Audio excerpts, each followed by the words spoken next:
வணக்கம். நீங்க அனுப்புன சில நோட்ஸ பார்த்தேன். ரொம்ப இன்ட்ரெஸ்டிங்கா இருந்துச்சு.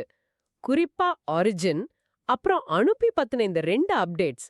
தனியா பார்க்கும்போது ஏதோ சாதாரண அறிவிப்பு மாதிரி தான் தெரியுது. ஆனா 2யும் சேர்த்து வச்சு பார்க்கும்போது, இதுக்கு பின்னாடி ஒரு பெரிய பிளான் இருக்கிற மாதிரி ஒரு உணர்வு வருது. அத பத்தி தான் இன்னைக்கு கொஞ்சம் ஆழமா அலசி பார்க்க போறோம். ஆமா, நீங்க சொல்றது ரொம்ப சரி. இந்த 2 அறிவிப்புகளையும் தனித்தனியா பார்த்தா அதோட முழு வீச்சும் நமக்கு புரியாது. ஒண்ணு ஒரு பெரிய கனவ, ஒரு தூர நோக்கு பார்வைய முன்வைக்குது. இன்னொன்னு அந்த கனவ நிஜமாக்க தேவையான ஒரு முக்கியமான கருவிய, ஒரு டெக்னிக்கல் கேப்பபிலிட்டிய உருவாக்குது. இந்த 2க்கும் நடுவுல இருக்கிற அந்த இணைப்பு தான் இங்க ரொம்ப சுவாரஸ்யமான விஷயம். இத நம்ம ஒன்னொன்னா பிரிச்சு பார்க்கலாம். சூப்பர். அப்போ முதல்ல ஒரிஜின் கிட்ட இருந்து ஆரம்பிக்கலாம். அவங்க அறிக்கையில 2026 தி பிகினிங் ஆஃப் ஸ்கேல், அதாவது 2026 விரிவாக்கத்தின் தொடக்கம் அப்படின்னு ஒரு பெரிய தலைப்பு கொடுத்திருக்காங்க. இத கேட்ட உடனே எனக்கு தோணுனது, இது வெறும் மார்க்கெட்டிங் வார்த்தைகளா, இல்ல இதுக்கு பின்னாடி உண்மையிலே ஒரு ஆழமான அர்த்தம் இருக்கா? நிச்சயம், இது வெறும் மார்க்கெட்டிங் இல்ல. இது ஒரு திட்டத்தோட மனநிலையில ஏற்படுற ஒரு பெரிய மாற்றத்தோட அறிகுறி. இத சிம்பிளா சொல்லணும்னா, ஒரு கம்பெனி பல வருஷமா ஆர்&டில இருந்துட்டு திடீர்னு இப்பதான் உலகத்துக்காக தங்களோட கதவை திறக்க போறோம்னு சொல்ற மாதிரி. அவங்க பார்வையில இது 3 முக்கியமான கட்டங்களா நடக்குது. சரி. அதுல முதல் விஷயம், இருப்பிலிருந்து பரவலான பயன்பாட்டிற்கு மாறுதல். அந்த ஆய்வாளர் குடுத்திருந்த உதாரணம் எனக்கு ரொம்ப பிடிச்சிருந்தது. நீங்க நீண்ட நாளா நீங்க ஒரு ஆபீஸ் கட்டி, ஃபர்னிச்சர் எல்லாம் போட்டு, எல்லாம் தயார்னு சொல்லிட்டு இருந்தீங்க. ஆனா இப்பதான் முதல் முறையா வாடிக்கையாளர்கள உள்ளே அழைக்க போறீங்க அப்படின்னு சொல்லியிருந்தாரு. இது ரொம்ப தெளிவா புரியுது. ஆமா, அது ஒரு அருமையான ஒப்பீடு. இத்தனை நாளா நாங்க இருக்கோம், எங்க கிட்ட ஒரு தொழில்நுட்பம் இருக்கு அப்படின்னு தங்களோட இருப்பு மட்டும் பதிவு செஞ்சுட்டு இருந்தாங்க. ஆனா பாத்தீங்கன்னா, ஒரு தொழில்நுட்பம் பயன்பாட்டுக்கு வராத வரைக்கும் அதுக்கு உண்மையான மதிப்பு கிடையாது. இப்போதான் அந்த பயன்பாட்டுக்கான கட்டத்துக்குள்ள நுழையறாங்க. அதாவது அவங்க கட்டின அந்த ஆபீஸ மக்கள் பயன்படுத்த ஆரம்பிக்க போறாங்க. ஆனா இங்க தான் எனக்கு ஒரு சின்ன சந்தேகம் வருது. அந்த நோட்ஸ்ல நான் படிச்ச அடுத்த விஷயம் கொஞ்சம் குழப்பமா இருந்துச்சு. அவங்க சொல்றாங்க, இது புதிய அம்சங்கள சேர்ப்பது பற்றியது அல்ல. இது கணினி அளவிலான திறனை மேம்படுத்துவது பற்றியது. இது கொஞ்சம் விசித்திரமா இல்லையா? ஒரு டெக் ப்ராஜெக்ட் வளருதுன்னா, அதுல புதுசு புதுசா ஃபீச்சர்ஸ் வரும்னு தான் நாம எதிர்பார்ப்போம். ஆனா இவங்க அத செய்ய போறதில்லன்னு சொல்றாங்களே, இது ஒரு பின்னடைவு மாதிரி தெரியலையா? நல்ல கேள்வி. மேலோட்டமா பார்த்தா அப்படிதான் தோணும். ஆனா இதுதான் அவங்களோட நீண்ட கால பார்வையை காட்டுது. இத நாம ஒரு கம்ப்யூட்டர் உதாரணத்தோட பார்க்கலாம். இப்போ உங்க லேப்டாப்ல நான் வால்பேப்பரை மாத்துறேன், இல்லனா சில ஐகான்லோட நிறத்தை மாத்துறேன்னு வச்சுக்கோங்க. அது ஒரு சின்ன ஃபீச்சர். பார்க்கறதுக்கு நல்லா இருக்கலாம். ஆனா அதால லேப்டாப்போட வேகம் அதிகமாகாது. ஆமா, அது சரிதான். ஆனா அதுக்கு பதிலா நான் அந்த லேப்டாப்பை திறந்து அதுக்குள்ள இருக்கிற பழைய ப்ராசஸரை எடுத்துட்டு ஒரு சக்தி வாய்ந்த புதிய ப்ராசஸரை போடுறேன், இல்லைனா ரேம் அளவை 2 மடங்கா ஆக்குறேன்னு வச்சுக்கோங்க. வெளியிருந்து பார்க்கறதுக்கு லேப்டாப்ல எந்த மாற்றமும் தெரியாது. ஆனா அதோட அடிப்படை திறனே, அதாவது சிஸ்டம் லெவல் கேப்பபிலிட்டி மாறி இருக்கும். இப்போ அதால முன்னாடி செஞ்சதை விட 10 மடங்கு வேகமா பெரிய வேலைகளை கூட சுலபமா செய்ய முடியும். ஒரிஜின் குழு செய்யறது இந்த 2வது விஷயத்தை தான். ஓ! அப்போ அவங்க சின்ன சின்ன அழகுபடுத்தும் வேலைகள விட்டுட்டு, இன்ஜின மாத்துற வேலைய பாக்குறாங்கன்னு சொல்றீங்க? மிக சரியா சொன்னீங்க. ஏன்னா அவங்க பார்வை 2026ஐ நோக்கி இருக்கு. அப்போ ஒரு சில 1000 பேர் மட்டும் இல்ல, லட்சக்கணக்கான பேர் ஒரே நேரத்துல அவங்க சிஸ்டம பயன்படுத்தினாலும் அது கொஞ்சம் கூட வேகம் குறையாம, தடைபடாம நிலையா இயங்கணும். அதுக்கு இப்போ இருந்தே அடித்தளத்தை பலப்படுத்தணும். குறுகிய காலத்துல பயனர்களை கவரும் சின்ன சின்ன அம்சங்களை விட நீண்ட கால ஸ்திரத்தன்மைக்கு அவங்க முக்கியத்துவம் கொடுக்கறாங்க. இது இப்ப நல்லா புரியுது. அப்போ அவங்களோட கடைசி புள்ளி ஒரிஜின் ஒரு நெறிமுறையிலிருந்து உள்கட்டமைப்பாக உருவாகிறது. இந்த 2 வார்த்தைக்கும் என்ன பெரிய வித்தியாசம்? Protocol, infrastructure. கேக்குறதுக்கு 2ம் ஒண்ணு மாதிரி தான் இருக்கு. இது ஒரு முக்கியமான வித்தியாசம் இருக்கு. ஒரு நெறிமுறை, அதாவது புரோட்டோகால் என்கிறது ஒரு ரூல் புக் மாதிரி. அதாவது ஒரு விஷயத்தை எப்படி செய்யணும்னு சொல்ற விதிகள். உதாரணத்துக்கு டிராஃபிக் விதிகள் ஒரு நெறிமுறை. ஆனா உள்கட்டமைப்புங்கிறது அந்த விதிகள் செயல்படுறதுக்கான களம். அதாவது சாலைகள், பாலங்கள், சிக்னல்கள், இது எல்லாம் தான் இன்ஃப்ராஸ்ட்ரக்சர். ஓகே, அப்ப விதிகள் மட்டும் இருந்தா பத்தாது. அது செயல்படுறதுக்கு ஒரு நல்ல ரோடும் வேணும். அதேதான். ஒரு நகரத்துக்கு தரமான சாலை கட்டமைப்பு எவ்வளவு முக்கியமோ, அந்த மாதிரி ஒரு தொழில்நுட்பச் சூழலுக்கு ஒரு வலுவான உள்கட்டமைப்பு அவசியம். ஒரிஜின் இப்போ ஒரு ரூல் புக்கா இல்லாம ஒரு முழு நகரத்தையே உருவாக்க பாக்குது. அந்த உள்கட்டமைப்பு நல்லா இருந்தா அதுக்கு மேல பல டெவலப்பர்கள் வந்து புதுசா செயலிகளை உருவாக்குவாங்க, புதுவிதமான தொழில்கள் உருவாகும்.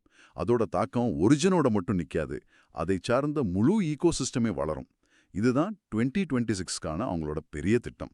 சரி, அப்போ ஒரிஜின் 2026க்குள்ள ஒரு பிரம்மாண்டமான அதிநவீன நகரத்தை கட்ட பாக்குது. அடித்தளம் எல்லாம் ரொம்ப வலுவா இருக்கணும்னு வேலை செய்றாங்க. ஆனா ஒரு நகரம் எவ்வளவு அழகா இருந்தாலும் அங்க வியாபாரம் நடக்கலனா, மக்கள் வரலனா அது ஒரு வெற்று நகரம் தானே. இங்க தான் நீங்க அனுப்புன அந்த 2வது குறிப்பு, அதாவது அனுபி பத்தின அப்டேட் மனசுக்கு வருது. இந்த பெரிய திட்டத்துல அனுபிக்கு என்ன வேலை? அருமையான இணைப்பு.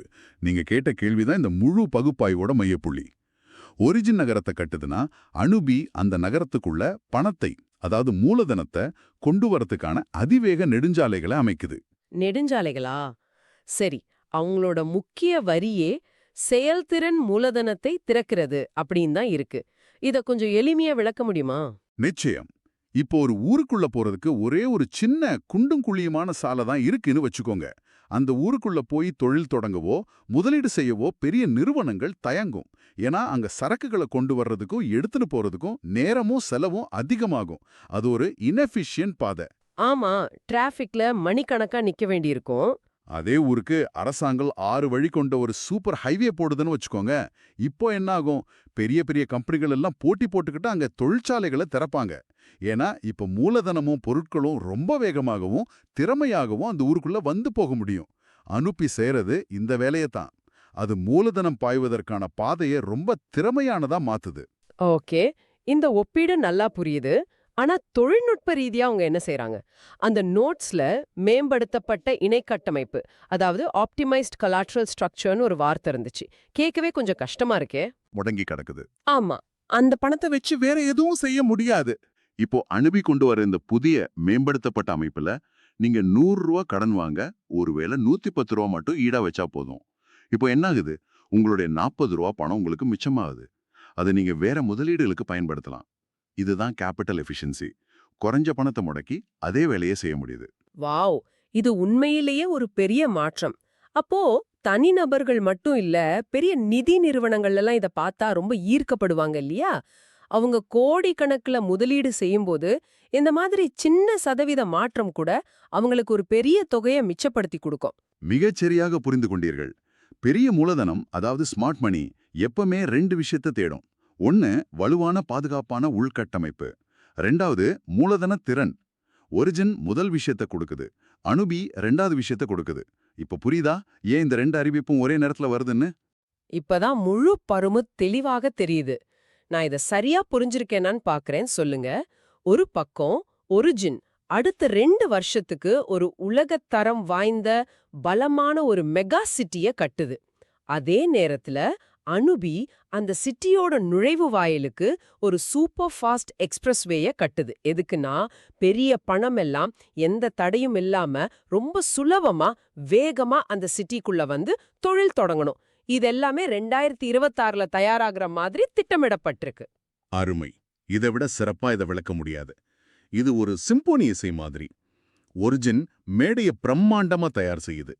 அனுபி இசைக்கருவிகளை எல்லாம் மிக துல்லியமா சரி செஞ்சு இசைக்கலைஞர்கள், அதாவது முதலீட்டாளர்கள் வந்து அமர்வதற்கான வழியை எளிதாக்குது. இது ஒண்ணுக்கு பின்னாடி ஒண்ணு நடக்கிற விஷயம் இல்ல, 2 ஒரே நேரத்துல இணையா நடக்குது. இது ஒரு திட்டமிட்ட ஒருங்கிணைந்த செயல்பாடு. அந்த ஆய்வாளரோட அறிக்கையில ஒரு அறிவுரையும் இருந்துச்சு. அது எனக்கு ரொம்ப பிடிச்சிருந்தது. குறுகிய கால விலை ஏற்ற இறக்கங்களை பார்த்து கவலைப்படாதீங்க. வெறும் சார்ட்ஸ பார்க்காம திட்டத்தோட வளர்ச்சிய கவனிங்க. நீண்ட காலத்துல வலுவான அடித்தளம் தான் ஒரு திட்டத்துக்கு உண்மையான மதிப்பை கொடுக்கும் அப்படின்னு சொல்லியிருந்தார். இந்த மாதிரி ஒரு சூழல்ல பொறுமையா இருக்கிறது ரொம்ப கஷ்டம் இல்லையா? நிச்சயமா கஷ்டம்தான். ஏன்னா இந்த துறை வேகமான முடிவுகளுக்கு பழக்கப்பட்டது.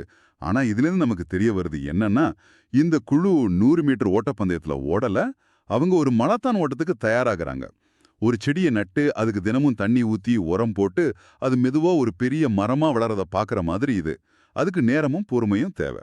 ஆ, இன்னைக்கு நாம பார்த்ததுல இந்த 2 தனித்தனி அறிவிப்புகளும் எப்படி ஒரு பெரிய நோக்கத்துக்காக சேர்ந்து வேலை செய்யுதுன்னு புரிஞ்சுக்கிட்டோம்.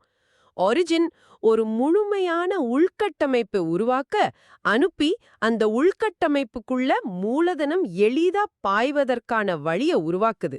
ஆமா, இது ஒரு சுவாரஸ்யமான ஸ்ட்ராட்டஜி. ஆனா இங்க ஒரு முக்கியமான விஷயத்த நம்ம மறக்கக்கூடாது. நாம இங்க பகிர்ந்துகிட்டது எல்லாமே நீங்க கொடுத்த அந்த குறிப்புகளோட பகுப்பாய்வு மட்டும்தான். இது எந்த வகையிலும் நிதி ஆலோசனை கிடையாது. கிரிப்டோ சந்தையில அபாயங்கள் எப்பவுமே உண்டு, எவ்வளோ பெரிய திட்டமா இருந்தாலும் சரி. அதனால எந்த முடிவு எடுக்கிறதுக்கு முன்னாடியும் நீங்களே உங்க சொந்த ஆய்வு செய்யறது ரொம்ப ரொம்ப அவசியம். ரொம்ப முக்கியமான எச்சரிக்கை. சரி, இதையெல்லாம் மனசுல வச்சுக்கிட்டு இந்த திட்டம் நகர்றத பாக்கும்போது நாம முக்கியமா எந்த கேள்வியை நாம கேட்டுக்கணும்? இது ஒரு நல்ல கேள்விக்கு நம்மள கொண்டு வருது. இந்த திட்டத்தோட உள்கட்டமைப்பு மற்றும் செயல்திறன் இலக்குகளை இப்போ நீங்க புரிஞ்சுக்கிட்டீங்க. ஒரிஜின் நகரத்தை கட்டுது, அனுபி நெடுஞ்சாலைகளை அமைக்குது. இனி நாம யோசிக்க வேண்டிய ஒரே விஷயம் இதுதான். அனுபி உருவாக்குற இந்த புதிய திறமையான நெடுஞ்சாலையில பயணிக்க போற முதல் கார் எதுவா இருக்கும்?